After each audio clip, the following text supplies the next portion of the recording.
सम्मा सम्बुद्धस्य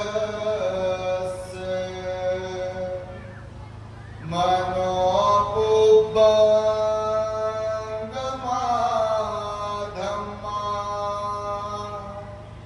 मनोसिद्धा मनोमया मनसाचे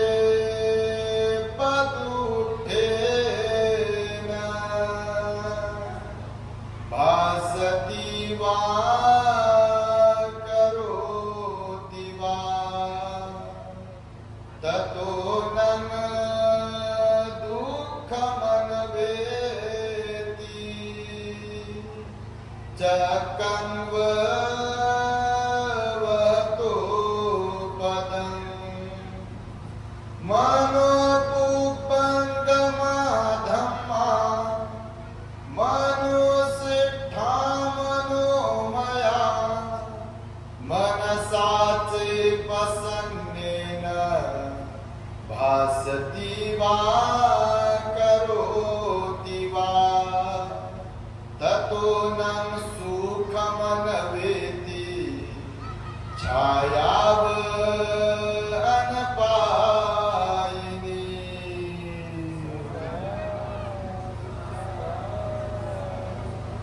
संपूर्ण विश्वाला ज्यांनी सुख शांती मानवता तथा दुःख मुक्तीचा आर्य संदेश दिला असे ते दुःख मुक्तीचे मार्गदाता दुःख मुक्त महामानव महान कारुणिक तथागत भगवान सम्यक संबुद्ध तथागतांनी आपल्या शुद्ध प्रज्ञेतून निर्मिलेला सद्धम्म आणि त्याच सद्धम्माचा गेली 2500 वर्षांपासून सातत्याने अहोरात्र प्रचार आणि प्रसार करणारा पूजनीय भिक्खू संघ या महान आणि सर्वश्रेष्ठ अशा त्रिरत्नांना प्रथमतः त्रिवार अभिवादन करतो, ज्यांच्या महान आणि असीम त्याग प्रभावामुळे आपल्याला जो हा अनमोल असा बुद्ध धम्म लाभला आणि ज्यांच्यामुळे आपल्याला हे एवढे मोठे वैभव प्राप्त झाले असे महान युग प्रवर्तक भारतीय राज्यघटनेचे शिल्पकार परमपूज्य बोधिसत्व डॉक्टर बाबासाहेब आंबेडकर या महामानवाच्या महान अशा धम्मक्रांतीमध्ये संपूर्ण जीवनाला समर्पित करून आज या महान मंगलमय दिनी आपल्या पुणे जिल्ह्यातील कारेगाव तालुका शिरूर जिल्हा पुणे या ठिकाणी भारतीय बौद्ध महासभा आणि अष्टांग मार्ग संस्था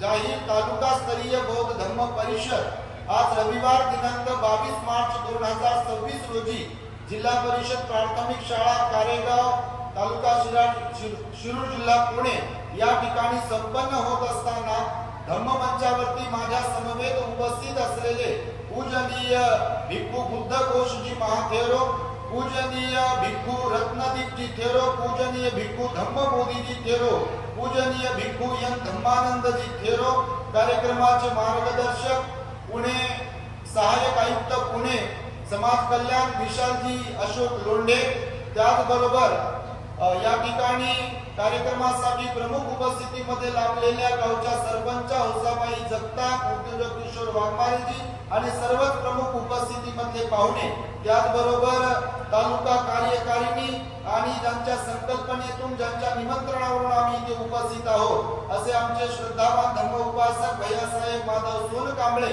आणि त्यांना साथ देणारे सहकार्य करणारे या कार्यक्रमाला यशस्वी करण्यासाठी ज्यांनी ज्या कुठल्या प्रकारे मदत केली आहे, दान पुण्य केलाय असे सर्वच आपण, त्याचबरोबर धम्मदेशना श्रवण करण्यासाठी इथे उपस्थित असलेले आपण सर्व श्रद्धावंत उपासक उपासिका बालक तथा बालिकांनो, तद्वतच द ग्रेट हॅपीनेस या आपल्या YouTube चॅनलचे सर्वच दर्शक सर्वप्रथम तुम्हा सर्वांच्या प्रती मंगल मैत्री सद्भावना व्यक्त करतो आणि आपल्या सर्वांच्या दुःख मुक्ती करिता तथागत भगवान बुद्धांद्वारा उपदेशलेल्या धम्मोपदेशास प्रारंभ करतो।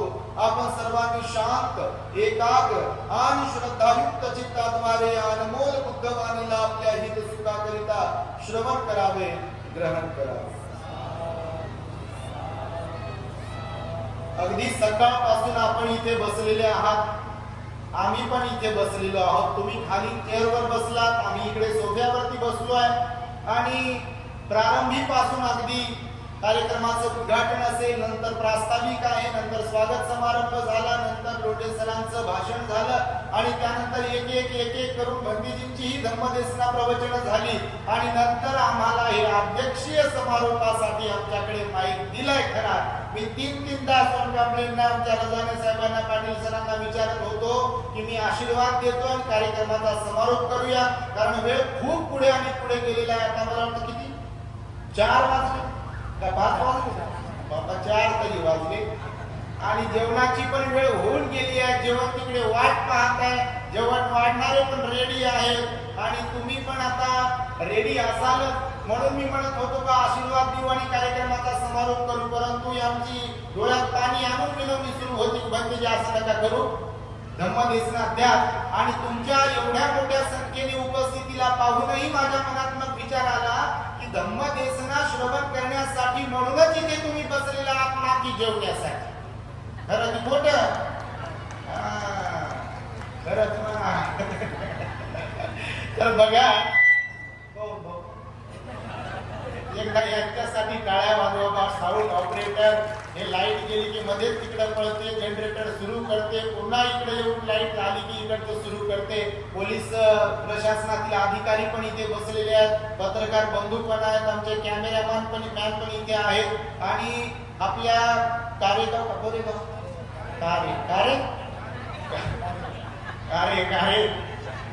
असं ते कारेगाव आपल्या गावातील सर्व श्रद्धावंत उपासक उपासिका, मला वाटतं शिक्रापूर, शिरूर आणि आजूबाजू भीमा कोरेगाव असेल किंवा पुणे शहर असेल, परिसरातून एवढ्या मोठ्या संख्येने, लक्षणीय संख्येने आपण इथे उपस्थित आहात. निश्चितच आपण धार्मिक, श्रद्धावान, सिलवान, गुणवान आहात. मी आता बसल्या बसल्या विचार करत होतो की काय सांगावं तुम्हाला, काय बोलावं तुम्हाला, कारण वेळ भरपूर झाली आहे. बघा, सारांश रूपाने अनेक भिक्खूंनी विविध प्रकारच्या धम्मदेसना तुम्हाला दिलेल्या आहेत, म्हणून मी लांब लचक काही बोलणार नाहीये. वेगवेगळ्या गंभीरतापूर्वक एखाद्या विषयाला काही मी हात घालणार नाहीये. इथे बसल्यानंतर भंतीजी जेव्हा सगळे बोलत होते आणि ते लोंढे सर पण बोलून गेले, तेव्हा माझ्या मनात विचार आला की यांना काहीतरी जातक कथेच्या माध्यमातून आपण सांगितलं पाहिजे. एखादी स्टोरी जर सांगितली तर त्यातून बोध मिळेल, म्हणून जातक कथा हा बौद्ध धर्माचा एक अत्यंत महत्वाचा भाग आहे. तुम्ही बौद्ध साहित्य जर वाचत असाल तर ती गोष्ट बाबा, नाही तर जयंती आलेलीच आहे. आता तुमच्या कार्यगावचे भविष्य आम्ही जाणून घेतलं. काही लोकांकडून अनेक श्रद्धावंत उपासक उपासिका संपर्कात आहेत. त्यांना म्हटलं बाई तर लोक किती राहतात, तर मतदान मला वाटतं 250-300 काहीतरी आहे स्थानिक वाले, परंतु सगळा महाराष्ट्र तुमच्या कार्यगाव मध्ये आला. आता धम्म यात्रा काढली होती, आता काय म्हणतात त्याला, ती धम्म मिरवणूक काढली होती. आम्ही रथात बसून पाहत होतो, तर लय मोठमोठ्या बिल्डिंग होत्या, प्रत्येक बिल्डिंग मध्ये रूमाच होत्या भाड्याने. आम्ही विचार केला रांजणगाव जवळच आहे, मोठी MIDC आहे, ज्यांचे मोठमोठे घर बांधलेत रूमा म्हणूनच भाड्याने देण्यासाठी, ते नक्कीच मालामाल असतील. आणि त्यामुळे तुम्ही काय गरीब नाही, तसं तर बाबासाहेबांना मालामाल बनवलाय बघा. तुम्हाला आता कंगाल तर कोणीच नाही आहे, परंतु जयंतीला मात्र लय मोठ्या संख्येने इथे एकत्र येत असाल. तुमचं काही वाईट नाही आपल्याला, तुम्ही तसे चांगलेच आहे, तुमच्यासारखं तर कोणीच नाही आहे. परंतु आम्ही पाहतो आहे, भक्तीजी पण बोलले, आम्ही पण बोलतो की जयंतीला खरंच नाचायला लय लोक येतात पहा, परंतु धम्म कार्यामध्ये किंवा धम्म आचरण करण्यासाठी विहारात म्हणा, मग मात्र कंबर दुखते, डायबिटीस पुढे येते, बीपीचा त्रास पुढे येते, मग लेकरं येतात, मुली बाळंतीण होते, मग नोकरी येते, मग नळाला पाणी येते ना, अजून काय काय होते ते तुम्ही मला सांगण्याची गरज नाही आणि मी तुम्हाला विचारण्याची गरज नाहीये. बघा, स्कॉलरशिप, रिझर्वेशन, घरकुल योजना किंवा अजून कुठली स्कीम असेल तर तिथे मात्र बरोबर आपल्याला इंटरेस्ट निर्माण होतो. म्हणजे खायचं बाबासाहेबांचं फुकटचं आणि गायचं बाबासाहेबांचं, पण कधी एकदा 365 दिवसातून एकदाच अंगात येते आणि ते बी अंगात काय काय टाकून जर येत असेल तर आजच आम्ही एक धम्मदेसना टाकली मोहोरीची बघा, मंगरुळपीर तालुका वाशिमची, की पोट जाती पाळणारे मानणारे आणि दारू पिऊन महापुरुषाच्या जयंतीत नाचणारे महापुरुषाचे अनुयायी कसे असा प्रश्न आम्ही उपस्थित केला. आता ती धर्मदेशना टाकली आहे. आम्ही रोखतो बोलतो कारण आमचं तत्व ठरलेलं आहे. तुम्ही प्रवचन द ग्रेट हॅपीनेस वरती ऐकत असाल तर कोणी आम्हाला वंदो किंवा निंदो, कोणी दान देवो का न देवो, कोणी पुन्हा बोलवो का न बोलवो, याचा आम्हाला काहीही संबंध नाही आहे. जे बाबासाहेबांना अभिप्रेत आहे समाज प्रबोधनासाठी ते आम्ही ठणकावून सांगून जातो म्हणजे जातो आणि इथे तेच करणार होतो. परंतु आलामध्ये वेळ भरपूर झाला असल्या कारणाने ही एक तुम्हाला जी जातक कथा म्हणालो ती भगवंताच्या काळात भगवंताने सांगितलेली एक जातक कथा. तुम्ही पाहिलं असेल बघा काही ठिकाणी ऍक्च्युअली गांधीजीचे 3 बंदर असे तुम्हाला ऐकलं असेल तुम्ही बऱ्याच ठिकाणी. कोणाचे? गांधीजीचे 3 बंदर. त्याची काय विशेषता दाखवल्या जाते सांगितल्या जाते. एका बंदराचा तोंडावर हात असते, एका दुसऱ्या बंदराचा कानावर हात असते आणि तिसऱ्या बंदराचा डोळ्यावर हात असते. असे बंदर तुम्ही पाहिले असतील. ऍक्च्युअली बुद्धिझम भगवंताचा जो धम्म आहे तो 2500 वर्षांपूर्वीचा आहे. आणि गांधीजी कधी जन्मले? माहित नाही म्हणतात आता गांधीजी आता जन्मले की हो आता म्हणजे आता आपला देश स्वातंत्र्य होण्याच्या अगोदरची गोष्ट आहे. आणि भगवान बुद्ध कधी जन्मले? 2500 वर्षांपूर्वी बघा. पण या देशामध्ये झालंय असं की बुद्धिझम मधूनच बऱ्याच गोष्टी घेतलेल्या आहेत. त्याला कॉपी केलं, एडिट केलं आणि पेस्ट केलं आणि मग हे आमचं आहे असं सांगितलं गेलेलं आहे. त्यातलाच हा एक प्रकार आहे की गांधीजींचे 3 बंदर. त्याच्याशी संबंधित तुम्हाला मी जातक कथा सांगणार आहे जी की भगवंताने सांगितली. भगवंताच्या उपदेशामध्ये निंदा गुफा जातक नावाने प्रसिद्ध आहे. मी एका हेतूने सांगतोय तुम्हाला.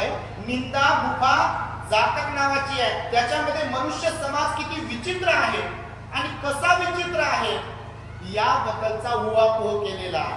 तर बघा कारण ही एवढी मोठी तयारी केली, एवढा मोठा मंडप टाकला, एवढा मोठा गाजावाजा केला. आम्ही जेव्हा एंट्री केली तर बापा मोठमोठ्या बिल्डिंगा एवढे बॅनर लागलेले होते. आमचा फोटो त्याच्यात होता. बंदीजी लोकांचे फोटो होते. मी म्हटलं बाबा हे पहिलंच घटना आहे या कार्यगाव मध्ये की एवढे मोठमोठे डिजिटल लावले, कुठं कुठं लावले, काय काय शुभेच्छा वगैरे वगैरे. तर अत्यंत श्रद्धावान लोक आहेत, त्याचं हे लक्षण आहे. तर त्यामुळे मी तुम्हाला सांगेल की काय त्या बंदरांची विशेषता होती. भगवान बुद्धाचा जो धम्म आहे बघा मनुष्याच्या प्रवृत्तीला बदलणार आहे. आता भंतीजींनी सांगितलं अंगुलीमालात बदल झाला की नाही? पटाचार्यमध्ये बदल झाला, किसा गौतमीमध्ये बदल झाला, अम्रपालीमध्ये बदल झाला. सम्राट अशोकाने बुद्धाचा धम्म स्वीकारला, कनिष्क राजाने बुद्धाचा धम्म स्वीकारला. आणि या काळामध्ये जो हजारो वर्ष समाज गुलामगिरीमध्ये खितपत पडलेला होता, ज्यांना मंदिराच्या पायरीवरती येऊ दिल्या जात नव्हतं, अशा दुर्लक्षित समाजाला त्यातून बाहेर काढण्यासाठी एक महामानव जन्माला आला येणाऱ्या 14 एप्रिलला. आणि तो म्हणजे बोधिसत्व डॉक्टर बाबासाहेब आंबेडकर. त्यांनी घटना तत्व अधिकाराद्वय या देशातल्या पददलित शोषित पीडित समाजाला जे एसटी ओबीसी आहेत, सर्व अर्थाने शूद्र जे आहेत, त्या सगळ्या लोकांना बंधनातून मुक्त केलं आणि त्याला समतेचे अधिकार प्राप्त करून दिले. त्यांना न्यायाचा अधिकार प्राप्त करून दिला. जिथे तोंड उघडल्या जाऊ शकत नव्हतं, माणूस असून माणसांसारखं जिथे वागविल्या जात नव्हतं. कालच 20 मार्चला रायगड जिल्ह्यात रायगडाच्या पायथ्याला असलेल्या महाड येथे महामानव बोधिसत्व डॉक्टर बाबासाहेब आंबेडकरांनी 99 वर्षांपूर्वी या आपल्या देशामध्ये जी प्रथा धर्मानेच निर्माण केली होती की माणसं असून माणसांना माणुसकीनं वागविल्या जात नव्हतं, अशा माणसांना सार्वजनिक मेळावर पानवट्यावरती अधिकार मिळावा यासाठी 14 तळ्याचा सत्याग्रह केला बघा. ज्यांना पाणी वाढ माय असं उंचळीनं म्हणावं लागायचं. बाबासाहेब स्वतः शाळेत होते तेव्हा बाबासाहेब आपल्या भाषणामध्ये सांगितलं नंतरच्या काळामध्ये की मीच एक अभागी असा विद्यार्थी होतो माझ्या शाळेमध्ये. इतर सर्व विद्यार्थी त्या माठापर्यंत येऊ शकत होते, स्वतःच्या हाताने पाणी घेऊन पिऊ शकत होते. पण जोपर्यंत शिपाई येत नाही, तो जोपर्यंत मला पाणी वाढत नाही, तोपर्यंत मी पाण्याविना राहायचो, तहानेविना व्याकुळ व्हायचो. आणि कधी कधी तर दिवसभर मला पाण्याविना राहावं लागायचं. ही माझी अपभीती बाबासाहेबांनी स्वतः सांगितली. बडोद्याला सयाजीराव गायकवाडांकडे नोकरीला असताना देखील त्या फायली फेकून दिल्या जात होत्या. ज्या फायलीला बाबासाहेबांचे हात लागायचे, ज्या खुर्चीवर बाबासाहेब बसलेले असायचे, ज्या टेबलावरती बाबासाहेबांची पुस्तकं वगैरे फाईल्स असायचे, त्यावर गोमूत्र शिंपडल्या जायचं आणि त्याचा विटा बाट जो काय आहे तो दूर केल्याचा प्रयत्न केला जायचा. त्या बाबासाहेबांनी यावर चिंतन केलं. माझ्यावर जी वेळ आली आहे, माझ्या परिवारावर जी वेळ आली आहे, माझा राजरत्न जसा मेला, माझा गंगाधर जसा मेला, माझा रमेश जसा मेला, माझी हिंदू जशी मेली आणि माझी पत्नी रामू जशी तारुण्यात मेली, तशी वेळ समाजातल्या कोणावरही येऊ नये यासाठी बाबासाहेबांनी जीवाचं रान केलं. राबले, झिजले, थकले. त्यांनाही डायबिटीज होता, त्यांनाही बीपीचा त्रास होता, त्यांचाही गुडघा फ्रॅक्चर झाला होता, परंतु संपूर्ण वेळ, संपूर्ण जीवनाचं समर्पण समाजासाठी आणि देशातल्या रंजल्या गांजलेल्या लोकांसाठी केलं. परंतु या देशाचं अभाग्य असं आहे, दुर्दैव असं आहे की बाबासाहेबांना समजून घेण्यासाठी अजून किती पिढ्या येतील असं आम्हाला कधी कधी वाटतं. कारण ज्या महापुरुषाने तिथे हिंदू कोड बिल लिहिलं, इतरही समाजाच्या हिंदूंच्याही स्त्रियांना चूल आणि मूल याच्यातून बाहेर पडता यावं यासाठी. परंतु आज परिस्थिती अशी आहे की त्या महामानवाच्या पुतळ्यांची विटंबना होते आहे किंवा त्या महामानवाला दुर्लक्ष केल्या जाते, इग्नोर केल्या जाते आणि त्यामुळे मनुष्य प्राणी किती विचित्र आहे तो त्याही काळात विचित्र होता, आजही विचित्र आहे आणि उद्याही विचित्र राहणार आहे. त्याचं कारण भगवंताला एकदा विचारलं की भगवान, या जगात चांगल्या प्रवृत्तीचे स्वभावाचे लोक जास्त आहेत की वाईट स्वभावाच्या प्रवृत्तीचे लोक जास्त आहेत? आता ही कोणत्या प्रवृत्तीची जास्त आहे? त्यांच्या कोणती एखादी प्रवृत्ती वाईट असेल ते मुख्यच बसतात बाबा. पण भगवंताचं वचन आहे, भूतकाळातही, वर्तमानातही आणि भविष्यातही सदा सर्व काळ या जगामध्ये कोणत्या लोकांची संख्या अधिक जास्त असेल तर ती म्हणजे वाईट प्रवृत्तीच्या लोकांची. काया वाचा मनाने अकुशल कर्म करणाऱ्यांचीच संख्या जास्त आहे. जे कुशल कर्मी असतात, जे हितभाषी असतात, जे संयमशील असतात, जे शिलावान असतात, सदाचारी असतात, त्यांची संख्या नगण्य असते. आणि म्हणून भगवान बुद्धाच्या धम्माची गरज कालही होती, आजही आहे आणि उद्याही राहील हे आपल्या बाबासाहेबांनी ओळखलं. आणि 14 ऑक्टोबर 1956 ला या भारतामध्ये न भूतो न भविष्यती अशा प्रकारची एक क्रांती घडवून आणली नागकांच्या नागभूमीमध्ये. आणि बाबासाहेबांनी धम्म दीक्षा घेतली आणि इथल्या नव्याने निर्माण होणाऱ्या पिढीला एक नवा जन्म प्राप्त करून दिला. आणि बाबासाहेब म्हणाले, आज माझा नवा जन्म होत आहे असे मी मानतो. इथं पण मी बुद्ध धम्माच्या शिकवणुकीप्रमाणे वागेल अशी प्रतिज्ञा करतो. अशी 22 प्रतिज्ञा टाकली बाबासाहेब. म्हणून तुमची माझी प्रत्येकाची जबाबदारी आहे की केवळ त्या बाबासाहेबांचं गुणगान गाण्यापेक्षा त्या बाबासाहेबांनी सांगितलेले जे कार्य आहे ते कार्य जर आपण प्राणपणाने पाळलं केलं तरच त्या बाबासाहेबांना अभिप्रेत असलेला आदर्श समाज निर्माण होईल. अन्यथा केवळ जय जयकार करत राहिलो, जय भीम बोलो किधर भी चलो, निवडणूक तर तुमच्याकडे झाली असेल बाबा, लय लोक विकल्या जातात म्हण, तुमच्याकडे विकतात की नाही माहित नाही बाबा, तुम्हाला म्हणत नाही तसं. पण आम्ही वर्तमानपत्रातल्या बातम्या वाचतो, टीव्हीवरच्या बातम्या कधी कधी पाहतो वेळ भेटला तर. मागे वर्तमानपत्रात बातमी आली, निवडणुकीच्या दरम्यान नांदेडकडे येळेगावला एक जत्रा भरली, त्याच्यात गाढव विक्रीला होते. खरोखरच हो, 12,000 गाढव होतं म्हणे विक्रीसाठी, ते 1.25 लाखापर्यंत. मी मनातल्या मनात विचार केला तेव्हा निवडणूक होती की इथं गाढव विकल्या जाते, त्याची किंमत त्याची किंमत कधी कधी 12,000 आहे तर 1.25 लाख आहे.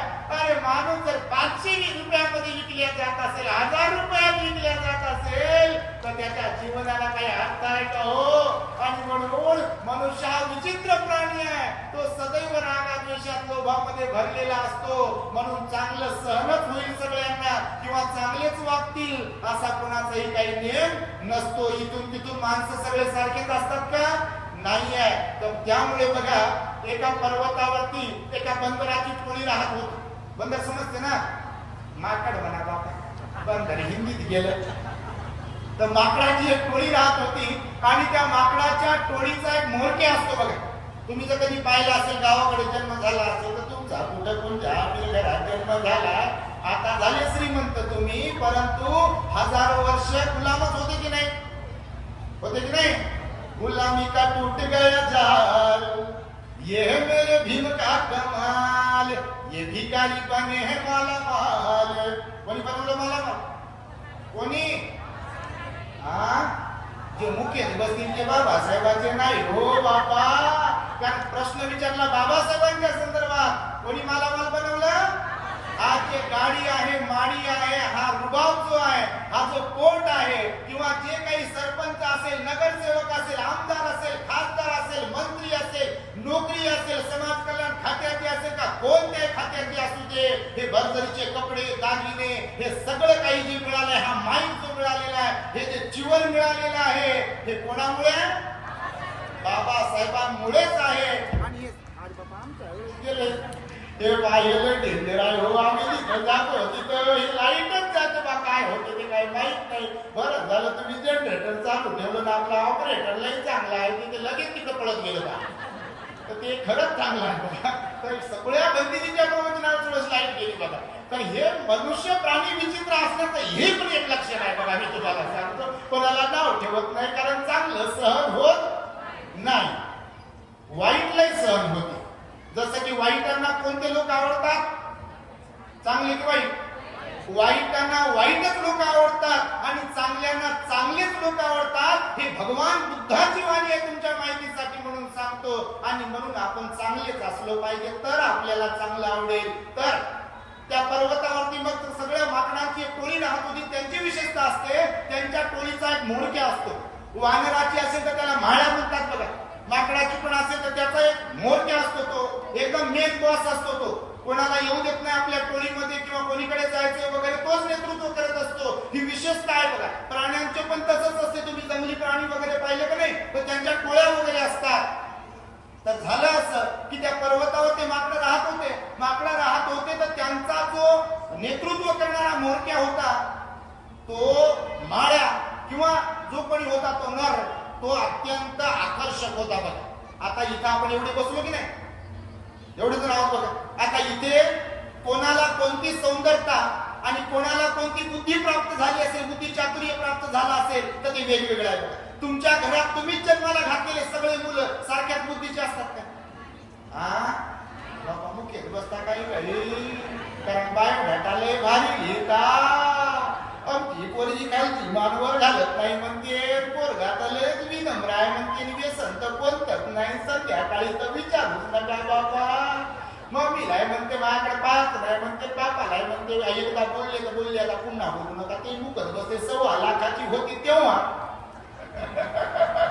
आता तर लय वाढत गेली बाबा, 5 लाखाच्या पुढे गेली असेल. कारण हे कुणाला सांगू शकत नाही, घरचं गणित जे काय आहे ते. आणि त्यामुळे बघा, भगवंताचं वचन आहे, सगळे माणसं दिसायला सारखे नाही आहेत बघा. कोणाचं नाक वेगळं तर कोणाचे कान वेगळे आहे, कोणाचं डोकं वेगळं आहे, कोणाची बुद्धी वेगळी आहे, कोणाची उंची वेगळी आहे. हे शारीरिक दृष्ट्या तर वेगवेगळे पण आहेत, परंतु स्वभावाला सुद्धा इथे काही प्रेमळ आहेत तर काही रागीट आहेत बघा.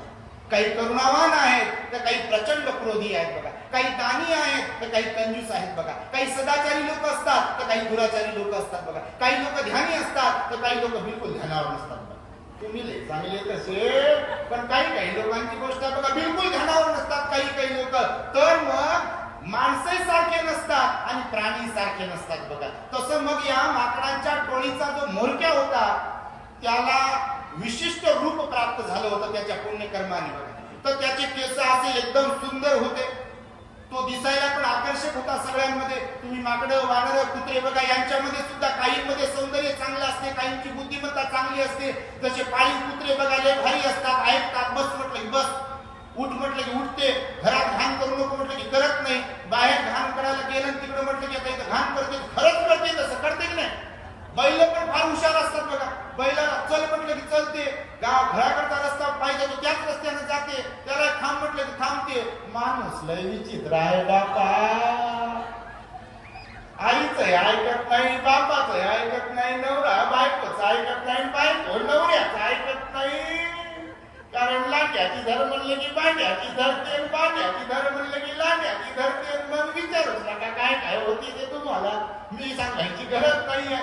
तर तसं मग हा जो माकडांचा मोरक्या होता, तो अत्यंत आकर्षक होता, सगळ्यांपेक्षा वेगळाच होता तो. आणि जे कोणी आकर्षक असतात मग ते दिसायला असो किंवा स्वभावाने असो ते इतरांना आकर्षित करत असतात बघा, हे त्यांची विशेषता असते. तर मग त्या पर्वतावरती काही शिकारी शिकार करण्यासाठी गेले. एकदा शिकार करण्यासाठी गेले असता त्यांनी ते पाहिलं की एक माकडांची टोळी आहे आणि त्याचा जो म्होरक्या आहे तो मोरक्या, त्याचे केस, त्याचे डोळे, त्याचं शरीर, त्याचा चेहरा वगैरे, त्याची उंची ही फारच वेगळी आहे. तो एकदम चनाक्ष बुद्धीवाला वगैरे आहे. हे त्या शिकाऱ्यांनी हेरलं आणि शिकाऱ्यांच्या मनात विचार आला की जर या मोरक्या असलेल्या माकडाला आपण पकडलं आणि राजा पुढे नेऊन जर सादर केलं तर राजा आपल्याला चांगलं बक्षीस देईल. त्यांनी जाळं पसरवलं आणि त्या माकडाला पकडलं आणि पकडून राजाकडे जाऊन दाखवलं. राजा पण आश्चर्यचकित झाला. अरे बापरे, मी पण माकडं पाहिले, पण असं एवढं सुंदर आकर्षक माकड मी पहिल्यांदाच पाहतोय. तर मग राजाला आवडलं. राजा हा हुन्नरी होता, त्याला गोडी होती प्राणी वगैरे पाळण्याची. तर राजा त्या शिकाऱ्याला म्हणतो की तुम्हाला काय पाहिजे ते सांगा आणि माकड आमच्याकडे ठेवा, मी एक मदाऱ्याला लावतो आणि त्याला शिकवतो. तुम्ही मदारीचे खेळ पाहिले असतील बघा, पाहिले की नाही? माकडाचे खेळ पाहिले? बिलकुल, ते लय ऐकते पहा बिचार. माकड छोटसच असते बघा, पण बरोबर त्या मदारीने जसं जसं सांगितलं तसं तसं ते ऐकते. म्हणजे ऐकते. त्याला म्हटलं डान्स करते, खरंच डान्स करते बघा. त्याला म्हटलं झोप की ते खरंच झोपते बघा. त्याला म्हटलं त्या माणसाचा रुमाल घेऊन खरंच रुमाल. आम्ही लहान असताना हे खेळ पाहिले बघा. आता पाहत नाही बाबा, आता वेळ नाही तर काय विषय नाही. पण ठीक आमच्याकडे आलो पाहिला, हे लय आवडते, काय काय नको ते. तर मग त्या राजाला ते माकड आवडलं तर मग त्यानं 100 सुवर्ण मुद्रा देऊन त्या शिकाऱ्यांना ते विकत घेतला. राजा पैसा लय महत्वाचा आहे म्हणतात बापा लोक आजच्या घडीला. आई महत्वाची नाही, बाप महत्वाचा नाही, भाऊ महत्वाचा नाही, बहीण महत्वाची नाही. कोण महत्वाचा आहे म्हणते आज लोक? कसं सांगितलं बाबा तुम्ही. खरंच आहे हो. आज पाहतोय आपण या दुनियेमध्ये आजच्या, काल गरिबी होती हो लोकांकडे, सगळ्याच लोकांकडे. काल म्हणजे कालची गोष्ट नाही, पूर्वी लोकांकडे गरिबी होती. पण गरिबी असताना देखील म्हणजे भौतिक दृष्ट्या लोक गरीब होते, पण मनाने मात्र लोक श्रीमंत होते. आणि आज झाले उलट. जड म्हणतात जळेना एवढी श्रीमंती संपत्ती आहे, पण मन म्हणाल तर लय छोटे छोटे झाले, असे लिंबा एवढी नाही का. कोणी पहिल्या काळात चहा घ्या ना म्हणायचे, जेवण करा ना, 2 घास खा ना. आता मोबाईलवर सांगते येतो म्हणते पुढं होतो आणि घरी नाही म्हणते. आता कोणी कुणाचं राहिलेलं नाही आहे बघा. पैसा है तो सब कुछ है, अगर पैसा नहीं है तो हम तुम्हारे नहीं और तुम पाठ झालं बाबा. तुम्हाला म्हणजे प्रवचन ऐकता आपले. तर मग त्या राजाने त्या माकडाला विकत घेतलं बा. विकत घेतल्यानंतर मग त्यानं एक माणूस लावला मदारी त्या माकडाला शिकवण्यासाठी. का राजाला वाटलं की एवढं सुंदर माकड आहे, याला काही शिकवलं पाहिजे आपण. मग त्या मदारीनं रोज त्या माकडाला शिकवला खेळ, डान्स बिन्स काय काय जे असेल ते. मग शिकवलं तर त्या मदारीला वाटलं बा आता इथंच राजवाड्यात त्या माकडाला ठेवून काय करावं आपण. आपल्याला तनखा मिळते, नोकरी पगार मिळते, तर आपण काय केलं पाहिजे, नगरातल्या लोकांचं मनोरंजन केलं पाहिजे. आता हा माकड प्रशिक्षित झालेला आहे. मग तो रोज एका एरियात मग दुसऱ्या एरियात असं त्या माकडाला घेऊन जात होतं. आणि घेऊन गेल्यानंतर मग त्याचा तो खेळ चालायचा. आणि त्याचा खेळ एवढा प्रसिद्ध झाला की दूर दूरवरून लोक ते पाहायला यायचे. मग राजापर्यंत ही गोष्ट गेली का राजाला ती खबर नव्हती एवढी. तर राजाकडे खबर गेली की आपण ज्या माकडाला विकत घेतलाय तर तो मदारी त्याचा खेळ करतो, म्हणजे त्याला खेळायला लावतो आणि फार लोकांना तो आवडतो. तर चला आपण पण एक दिवस जाऊ. राजा एक दिवस रिकामाच होता. राजा रिकामा नसते बाबा, पण झाला रिकामा. तर रिकामा झाला तर गेला आणि खेळ सुरू होता. राजाने पाहिलं तो मदारी जसं सांगत होता तसं ते माकड करत होतं. बिलकुल सगळ्या गोष्टी करत होतं. राजाला कुतूहल वाटलं आणि राजाला त्याचं खूपच म्हणजे असं वाटलं की अरे माकड खूपच चांगला आहे, असं आहे तसं आहे वगैरे वगैरे. परंतु राजा दयावान होता थोडासा. आणि राजाच्या मनात विचार आला की हा माकड टोळीतून आणलेला आहे, त्याला सांगितलं होतं. तर त्याने विचार केला की ते आपल्या जवळ याला विकत घेतले, आता माणसांबरोबर राहते, पण याला पण आई असेल, याला वडील असतील, किंवा याचं जे मुक्त संचारी असलेलं जीवन जे आहे त्याला आपण बंधनात टाकलंय, हे काही बरं नाही असं राजाला वाटलं. आणि राजा त्या मदारीला म्हणाला, शिकाऱ्यांना म्हणाला, जिथून या माकडाला आणलंय तिथे याला सोडून द्या. आता सोडून द्या म्हणल्यावर मदाऱ्याला काय आवडलं नाही आणि बाकीच्या लोकांनाही आवडलं नाही, कारण त्यांचं मनोरंजन होत होतं. परंतु राजा बोले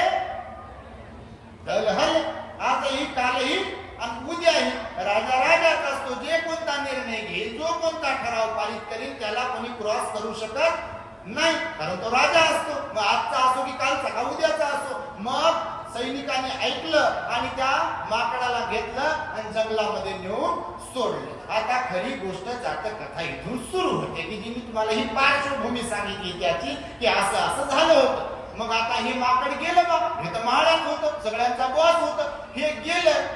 तर बोध म्हणजे ही जातक कथा आहे बोध घेण्यासाठी. नाही तर तुम्ही म्हणाल बा माकड कुठं बोलते का, पण बोध कथा तुम्हाला माहित असती, जातक कथा तुम्हाला माहित असती. तुम्ही जर वाचत असाल तर जातक कथा फार महत्वाच्या असतात. भगवंताची एक गाथा असायची, त्याच्यावर जातक कथा असायची. बघा सुंदर सुंदर आपल्या चॅनलवरती आपण त्यात अनेक वेळा सांगितलेले आहेत. अत्यंत प्रबोधात्मक असतात जातक कथा. ह्याच्या स्टोरीज वगैरे आता तयार झाले ना, कथा गोष्टी वगैरे त्याच्यातूनच घेतलेल्या आहेत. तुमच्या माहितीसाठी सांगतो. तर मग हे वाकड पोहोचलं का जंगलात. आता जंगलात मुक्त संचार, याला जसं शिकाऱ्यांनी सोडलं तर त्या माकडांची थांबण्याची एक गुफा होती. आता प्रत्येक प्राण्याचे काही राहण्याचं वास्तव्य करण्याचं ठिकाण आहे. तर एका गुफेमध्ये हे माकड जमा व्हायचे पावसाळ्याच्या दिवसामध्ये. तर मग ह्या आपला मालक आला, नेतृत्व करणारा नेता आला, म्हणून बाकीच्या सगळ्या माकडांनी सभा भरवली. आणि सभा भरवली तर सभेनं असं ठरवलं की आपला नेता परत आला. नेता समजते का, नेता जो घेऊन जाते कुठे, नेता त्याला नेता यांना म्हणत नाही बापा. तर नेता नेताच असते, तर प्राण्यातही नेता असते. तो हे नेता होता, बॉस होता ना. म्हणजे आल्यानंतर बाकीच्या माकडांनी असा विचार केला की आपला नेता परत आला, आपला बॉस परत आला, आपला म्होरक्या परत आला, तर आपण त्याचा स्वागत समारंभ घेतला पाहिजे बा. घेतला स्वागत समारंभ. मग कोण फळं आण, कोण फुलं आण, त्यांच्या त्यांच्या पद्धतीने त्यांनी काय काय केलं. आता स्वागताला उत्तर द्यायला लागते. स्वागत समारंभ पाहिजे का तुम्ही कधी, त्याला उत्तर द्यावं लागते बघा. आता मग स्वागत स्वीकारलं सगळ्यांचं आणि याला सांगितलं, हा बॉस होता, एवढे दिवस तुम्ही मनुष्य वस्तीमध्ये राहिलात, माणसांबरोबर राहिलात, तर आमच्यामध्ये आता कुतूहल आहे, जिज्ञासा जागली आहे, जाणून घेण्याची एक भावना जागली आहे की आपण तर काही कोणी माणसांबरोबर राहिलो नाही, तुम्हाला ती संधी मिळाली, तुम्ही माणसांबरोबर राहिला. आपला स्वभाव गुणधर्म तर माहितीच आहे, पण माणसांचे स्वभाव कसे आहेत हे आम्हाला जाणून घ्यायचं आहे. तर दादा सांगता का. तर हे टाळत होतं, हे माणसांबरोबर राहिलं होतं. याला वाटतं बा निंदा करणं काही बरं नाही. या जातक कथेचं नावच आहे बघा, निंदा गुफा जातक. तुम्हाला कधी वाचनात आली तर नक्कीच वाचायला. आणि हे सांगतो यासाठी की गांधीजी नेत्यांबद्दल सांगितलं जातात ना की कॉपी एडिट पेस्ट केलेलं आहे याच्यात. हे तुम्हाला पुरावा देतो आम्ही. ही काही भाकड कथा वगैरे, काल्पनिक कथा किंवा असा दृष्टांत वगैरे नाहीये. ही घडलेली घटना म्हणजे भगवंताने सांगितलेला उपदेश आहे. तर स्वागत समारंभाला उत्तर द्यायचं, तर उत्तर द्यायचं आहे ते विचारलं बा माणसांची खासियत काय, विशेषता. तर माणसं तेवढ्या प्रवृत्ती असतात. तुमच्या घरात तेच गणित असेल, एक पोरग कसं तर दुसरं वेगळं, पोरगी वेगळी तर कोण घरचं वेगळं. बाबा कोणाला संसाराचं गाडी जमते चालवायला, कोणाची तर जाग्यावर घेठाते जमतच नाही. काही काही बघा जैसे ते लोक राहतात बघा, अनेक लोक आहेत तिथे जैसे थे बिलकुल परिवर्तन होत नाही. ते काय जैसे थे परिवर्तन काही त्यांच्यात होत नाही बघा. तर त्याच्यामुळं विचारताना त्याने मग सांगितलं पाहिजे, फार आग्रह करत होते, सांगत काय विशेषता आहे. आम्हाला जाऊ द्या ना, पण आग्रह जास्त केला, जसं आम्हाला आग्रह जास्त केला म्हणून बोलतोय आम्ही, नाही तर आम्ही या शिल्लक देऊन संपवणार होतो. आणि हे छोटेसे 3च मुद्दे आहेत बघा, तुम्हाला सांगतो. तर त्याने माणसाची काय विशेषता सांगितली. तर तो म्हणाला की बघा घड्याळनं मला सांगायचं नव्हतं, कारण निंदा करणं पाप आहे. निंदा करणं काय आहे. मुसावादा वेरमणी सिक्खापदं समादियामि. कुणाचं वचन आहे, कुणाचं. अहो भगवान बुद्धाचं वचन आहे. मुसावादा वेरमणी. तुमच्या माहितीसाठी सांगतो, बाकी सगळ्या शिलांमध्ये एक एकच अर्थ आहे.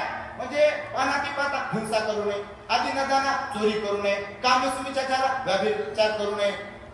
हे जे चौथसील आहे मुसावादा वेरवणी याच्यात ऍडिशनल चार्जशील आहे. कोणते? एक तर चहाडी चुगली, खोटं बोलू नये, एक चहाडी चुगली करू नये, 2 व्यर्थ बडबड करू नये, 3 आणि शिवीगाळीची रागाची भाषा वापरू नये, 4. बाबासाहेबांना वाटलं बा बुद्धाचं हे पंचशील बेसिक नॉलेज आहे, हे पाली भाषेतलं आहे, मुसावादा वेरवणी आपल्या लोकांना समजणार नाही, कदाचित पाली वाचणार नाही, अभ्यास करणार नाही, म्हणून 22 प्रतिज्ञेत शुद्ध मराठीमध्ये बाबासाहेबांनी हे टाकलेलं आहे, मी खोटं बोलणार नाही अशी प्रतिज्ञा करतो. वाचला की नाही तुम्ही? हे आहे तर त्या माकडाला समजलं, माकड म्हणे बा निंदा करणं काही चांगलं नाही, पण तुम्ही म्हणता म्हणून सांगतो, तर मग त्याला सांगायला सुरुवात केली. माणसाचे 3च गुण सांगितले तसे त्यानं, तसे लय गुण.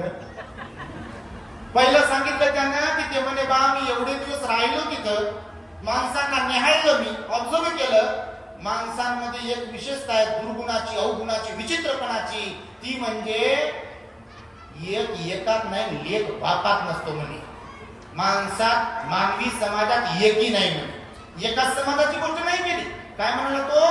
मनुष्य समाजामध्ये एकी नाही. एकी सांगत असताना त्यानं काय सांगितलं? आपण तरी टोळी करून राहतो, आपण तरी एकत्र राहतो. माणसं एकाच घरात सगळे राहत नाही. राहतात का? मोठे मोठे झाले, लग्न झालं, 6 महिने झाले, वर्ष झाले, तिथे म्हणते बाल्याची बायको, बाल्याचे लेकरं मायला बाजूला ठेवते, बापाला बाजूला ठेवते, आणि बस बाकी सगळे गेले म्हणते चुलीत, आपली दुनिया बनवू म्हणते ना. आता तर विभक्त कुटुंब पद्धती निर्माण झाली बघा. काही अपवाद वगळता लोक इथे कोणी कोणाला समजून घ्यायला तयार नाही. सेवाभाव राहिलेला नाही. म्हाताऱ्या लोकांच्या प्रती जो मांगल्याचा भाव असतो, आदराचा भाव असतो, तो पहिल्यासारखा राहिला नाही. मी तुम्हाला आताच म्हणालो बघा. आणि म्हणून याने सांगितलं की घर वेगवेगळे, माणसं इथून तिथून सारखे, पण एका घरात राहत नाही. पण एका घरात राहत नाही हे तर वेगळं, एका घरातली सुद्धा माणसं एका मताचे नाही. एक भाऊ वेगळा, दुसरा भाऊ वेगळा, बहिणीचं मन वेगळं, बायकोचं वेगळं, नवऱ्याचं वेगळं, पोराचं वेगळं. एकाचा ट्रॅक्टरचा चाक आहे तर दुसऱ्याचा रिक्षाचा चाक आहे. आता गाडी चालेल का बरोबर? तर त्याने सांगितलं एकी नाहीये माणसामध्ये. हा विचित्रपणाचा अवगुण त्याच्यामध्ये भरलेला आहे. आणि मग ही एकी माणसांमध्ये नाही असं जेव्हा त्याने बाकीच्या सगळ्या सहकार्यांना सांगितलं, तर त्या सगळ्यांनी बघा डोळ्यावर हात ठेवले. असे लोकांचं दर्शन घडणं आम्हाला नको बाबा. तुम्ही गेले तर गेले, पण आम्हाला दर्शन नको घडायला त्यांचं, म्हणून डोळ्यावर हात ठेवले, डोळे बंद केले. बघा असे लोक भेटू नये. तुम्हाला नाही भेटले पाहिजे असे लोक जे बेकीवाले आहेत. दुसरा अवगुण सांगताना त्यानं सांगितलं की मनुष्य मनुष्यच आहे. सर्वांना 2च हात आहे, 2च पाय, 2च डोळे आहेत, बुद्धी तशीच आहे, मेंदू तोच आहे, परंतु मनुष्य समाजामध्ये उच्च नीचतेचा भेदभाव आहे. कशाचा? उच्च नीचतेचा भेदभाव आहे. एक माणूस दुसऱ्या माणसाला पाण्यात पाहतो, एक माणूस दुसऱ्या माणसाला सहन होत नाही बघा. एक जर पुढे गेला तर मागचा खेकडा प्रवृत्ती मग त्याच्या पुढे चालले का? तुमची प्रगती होते का? तुमचे लेकर बाळ पुढे चालले का? तुमचं चांगलं होऊ लागलं का? तुम्हाला प्रसिद्धी मिळते का? तर थांबा, मग आम्ही पाहतो म्हणते. मग काय पाहते काय तुम्हाला सांगायची गरज नाही. अनाथ कौशल्यांमध्ये जशी खेकड्याची गोष्ट सांगायची. खेकडा, भारतीय खेकडा जसा वरती चालला तर त्याच्या डब्यावर काय झाकण नव्हतं. बाकीचे सगळे खेकडे होते, चायनीज खेकडे होते, जापनीज खेकडे होते, तिबेटचे खेकडे होते. एका ठिकाणी खेकड्यांचं प्रदर्शन भरवलं होतं. तुम्ही ऐकलं असेल, आपल्या चॅनलवर रिपीट करून करून सांगतो आपण, कारण ऐकणारा वर्ग वेगवेगळ्या ठिकाणचा असतो. बाकीच्या सगळ्या डब्यामध्ये जे खेकडे ठेवले होते, झाकणं ठेवले होते, ज्या डब्यात भारतीय खेकडे ठेवले होते त्याच्यावर झाकण नव्हतं. मग जे प्रदर्शन भरवलं त्याला विचारत होते लोक पाहायला आलेले, बा सगळ्या खेकड्याच्या डब्यावर झाकण आहे, हे भारतीय खेकडे ज्या डब्यात ठेवले त्याच्यावर झाकण का नाही? तर ते म्हणे बा त्याची विशेषता आहे. म्हणजे भारतीय खेकड्यांची पण विशेषता, जशी माणसांची पण विशेषता आहे. तर ते म्हणे काय विशेषता आहे? तर भारतीय खेकड्याची विशेषता अशी आहे, एखादा त्यांना अगोदर सांगितलं चायनीज खेकडे, जापनीज खेकडे, अमेरिकन खेकडे यांची काय विशेषता आहे? तर त्यांनी सांगितलं की झाकण यामुळे ठेवलंय त्यांच्या डब्यावर की त्यांची विशेषता अशी आहे की एक खेकडा जर वरती चालला डब्यातून मुक्त होण्यासाठी, बाहेर पडण्यासाठी, तर ते खालचे पाहतात, त्याला ऑब्झर्व करतात. पहिला पाय कुठं ठेवला, दुसरा पाय कुठं ठेवला, कुठं बरोबर पाय फिक्स बसला आणि कसा बाहेर पडला, आणि तो बाहेर पडला की खालचं बरोबर त्यांना फॉलो करतात आणि एक एक एक एक त्याच्यातून बाहेर पडतात, म्हणून ते बाहेर पडू नये म्हणून झाकण ठेवलं. भारतीय ते भारतीय आता ते विचारूच नका मिळते कसं काय, तर ते म्हणजे भारतीयाची विशेषता अशी आहे विचित्र, एक खेकडा जर सगळ्यांपेक्षा थोडासा जरी पुढे गेला त्यानं एक वरती पाय ठेवला बाहेर पडण्यासाठी, ते खालची मिळून अच्छा वरती चालले का आमच्या अगोदर, बरोबर ढग आणखीच म्हणते तुम्ही इथंच मरा आम्ही इथंच मरतो, याच्यातून काय बाहेर पडू नका असे काही काही तुम्हाला नाही म्हणत बाबा नाही तर म्हणाला मलाच म्हणता काका. आपल्या चॅनलवर हे प्रवचन जातात सर्व दूरपर्यंत, आपली लोक तर ऐकतात बौद्ध लोक, पण बौद्धेतर लोकही ऐकतात आपली प्रवचन तुमच्या माहितीसाठी सांगतो, आणि म्हणून हे सार्वजनिक उपदेश तुम्हाला देतोय. तर हे दुसरा कोणता गोष्ट सांगितली, मुद्दा सांगितला विचित्रपणा, उच्च नीच तेच का, मी मोठा की तू मोठा, यांची प्रगती झाली नाही पाहिजे, त्यांची प्रगती झाली नाही पाहिजे, हे पुढे गेले नाही पाहिजे, ते पुढे गेले नाही पाहिजे, आणि माणूस माणसाचा इथे छळ करतो बघा.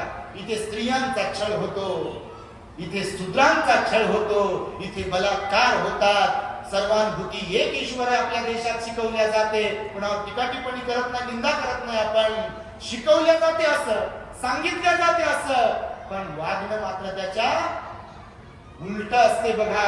माणूस माणसाला सहन होत नाही, जाती भेद अजूनही संपलेला आपल्या देशातला नाही आहे बघा. इथे उच्च न्यायालयाच्या न्यायाधीशावर सुद्धा बूट फेकून मारला बघा. आत्ताची घटना आहे तुमच्या माहितीसाठी, तुमच्या पुण्याला म्हणा का कुठे म्हणा, कितीतरी अशा घटना घडतात की प्रचंड तळपाच्या मस्तकाला जाते आणि विचार येते मनामध्ये. प्रत्येक जण इथे म्हणतो की आमचा धर्म श्रेष्ठ आहे, म्हणतो का नाही?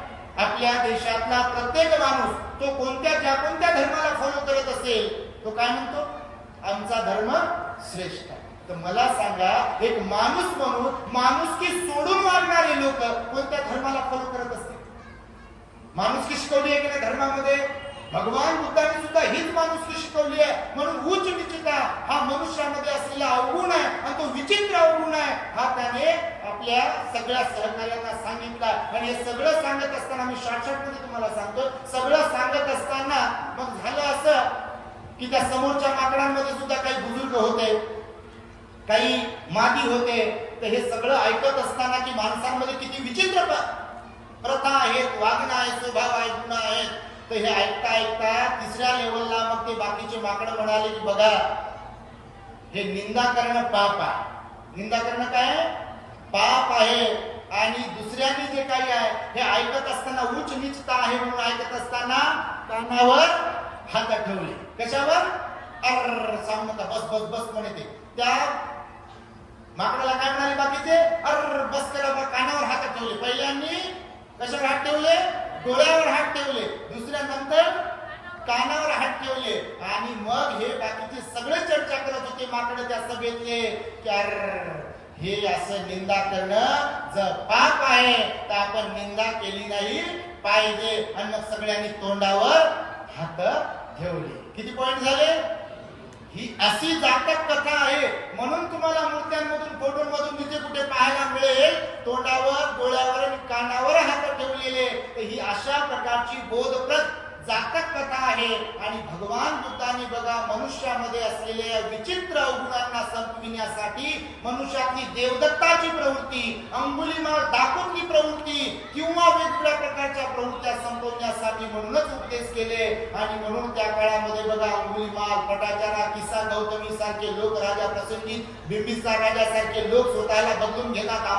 आम्रपाली, विशाखा, सुजाता सारख्या महिला स्वतःमध्ये बदल करून घेतात, आपल्या जीवनाचं सोनं करून घेतात. नंतरच्या काळामध्ये सुद्धा सम्राट अशोक जन्माला येतो इथे, आणि सम्राट अशोक सुद्धा आपल्या मुलीला संघमित्राला भिक्खुनी संघामध्ये दान देतो. महेंद्र नावाच्या मुलाला भिक्खू संघामध्ये दान देतात, आणि स्वतः सुद्धा आर्य उपवासाचं पालन करतात. आणि कोणीही इथे रागाने कोणावर विजय प्राप्त करू शकत नाही. वैर जिंकाव प्रेमान, युद्धाने वाढत युद्ध, असं भगवान बुद्धाने सांगितलं. नाही वेरेन वेरानी समंती धकुदाचन, अवेरेन संमती येस धम्मो सनातनो.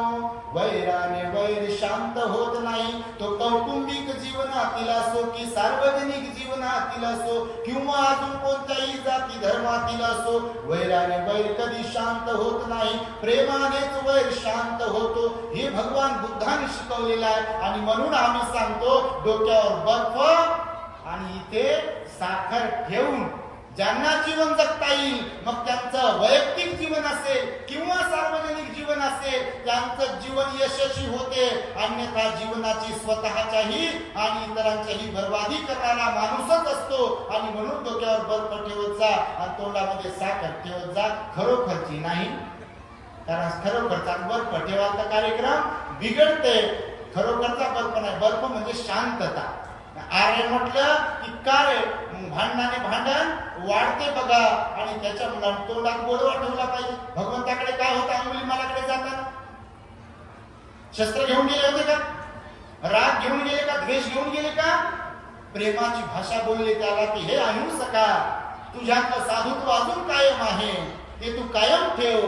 तोडणं फार सोपं आहे, जोडणं फार अवघड आहे. मारणं फार सोपं आहे, तारणं फार अवघड आहे. ही भाषा भगवान बुद्धांची होती. अंगुलीमालाला समजली, त्याने शस्त्र टाकून दिलं, तो भिक्षू बनला आणि मैत्रीमध्ये अग्र बनला. परिनिर्वाणाला तो अंगुलीमाल गेला आणि या जगामध्ये तो अजरामर झाला. हे सगळं काही बाबासाहेबांनी आपल्या वाचलं आणि बाबासाहेबांनी आपल्याला बुद्धाचा धम्म दिला. आणि त्यामुळे आपण बाबासाहेबांचं खात असताना, बाबासाहेबांमुळे मालामाल होत असताना, सगळं काही बाबासाहेबांचं उपभोगत असताना केवळ आपण फुकटचं खातच नाही राहिलो पाहिजे, तर बाबासाहेबांच्या समाजासाठी, चळवळीसाठी देणारे पण असलो पाहिजे. बाबासाहेबांनी देणारं शिकवलं की द्यायला शिकवलं की घ्यायला शिकवलं? देणारे बनवलं की घेणारे बनवलं? अहो घेणारे तर होतो ना आपण वर्षानुवर्ष, पण आता देणारे बनवलं बघा. आम्ही देत राहतो बघा. धम्मदान हे जे काही प्रवचन आहे आम्ही देत राहतो. तुम्ही पण या कार्यक्रमासाठी देत असाल. देणं कोणावर उपकार नाही आहे, कारण हे जे म्हणून काही आहे हे महामानव बोधिसत्व डॉक्टर बाबासाहेब आंबेडकरांचंच आहे. हे कायमस्वरूपी आपण लक्षात ठेवलं पाहिजे. यासाठी म्हणूनच तुम्हाला हा उपदेश केला बघा. आणि जाता जाताना तुम्हाला एका गाण्याच्या कडवीमध्ये सांगतो मी, बाबासाहेबांनी काय दिलं आपल्याला.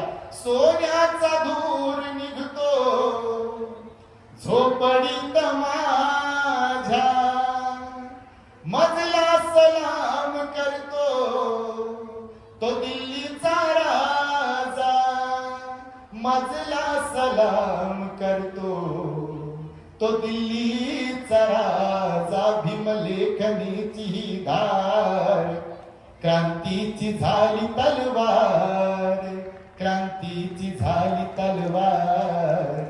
भीमलेखनीची धार, भीमलेखनीची धार.